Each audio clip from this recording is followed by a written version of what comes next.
Hello guys, welcome to back দিশাস lifestyle channel. আমি দিশা চলে এসেছি তোমাদের জন্য নতুন একটা মিনি ব্লগ নিয়ে। কেমন আছো সবাই অবশ্যই কিন্তু কমেন্টে জানিও। আর আমি কিন্তু মোটামুটি ভালোই আছি।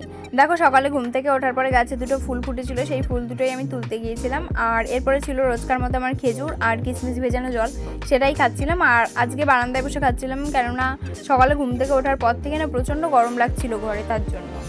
আর দেখো, এরপরে দিদি নিম পাতা বাজছিল, সেখান থেকে এক বাটি নিম পাতা আমি তুলে নিয়ে এসেছিলাম খাওয়ার জন্য। আমি জানি তোমরা অনেকে নিম পাতা পছন্দ করো না, বাট বিশ্বাস করো নিম পাতা খেতে আমার ভীষণ ভালো লাগে।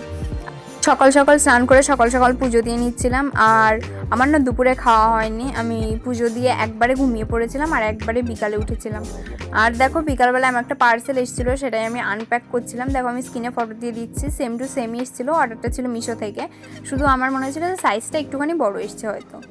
বিকালে ছিল আমাদের একটু বেরোনোর প্ল্যানিং, সব বন্ধুবান্ধবীকেই বলেছিলাম, বাট ওরা সবাই একটু কাজে ব্যস্ত ছিল, যার জন্য যেতে পারিনি। বাট শুভকে বলেছিলাম, ও বলেছিল ঠিক আছে বলে চল তুই আর আমিই যাই।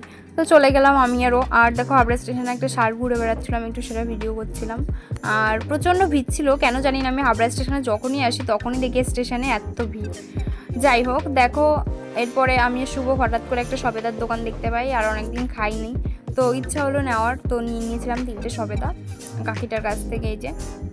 আর অ্যাকচুয়ালি আমাদের যাওয়ার কথা ছিল 4:57 ট্রেনে, বাট যেহেতু আমরা লেট করে আসি, ট্রেনটা আমাদের চোখের সামনে দিয়ে বেরিয়ে যায় আর আমরা দাঁড়িয়ে থাকি। যাই হোক, দেখো, অনেকটা লেটে একটা ট্রেন পাওয়ার পরে তারপরে এসে আবার দেখি কি একটা মিছিল হচ্ছে, যার জন্য রাস্তায় আবার জ্যাম হয়ে গেছে, সেখানেও খানিকক্ষণ দাঁড়িয়ে থাকলাম। আর অ্যাট লাস্ট চলে আসলাম আমরা আমাদের ডেস্টিনেশনে।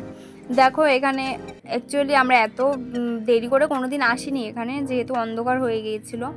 আর এখানে তোমার একটা সিটও আমরা ফাঁকা পাইনি, অনেকটা ঘোরার পরে একটা সিট পেয়েছিলাম, তাও সেখানে 3-4টে ছেলে বসেছিল। বাট আমরা যখন এসেছিলাম ওরা কিছুক্ষণ পরে উঠে গিয়েছিল, আর পরে আবার 2টো কাকু এসেছিলো। যাই হোক, এই দেখো গোবরডাঙ্গা স্টেশনে এই কাকুটা তোমার চিকেন বিরিয়ানি বিক্রি করে মাত্র 55 টাকায়, তোমরা চাইলে একবার ট্রাই করতে পারো। আর এখানে খাসির চর্বির ঘুগনিও পেতে পারো। আর তারপরে দেখো, বাড়ি এসে খেয়ে নিয়েছিলাম দুপুরবেলার তরকারি দিয়ে একটা রুটি, আর রোজকার মতো আমি কিশমিশ ভিজিয়ে রাখছিলাম। আর চলো, তোমাদের সাথে দেখা হচ্ছে নতুন ব্লগে। প্লিজ প্লিজ সবাই আমাকে একটু সাপোর্ট করো, একটু পাশে থেকো, একটু ভালোবাসা দিয়ে। টাটা।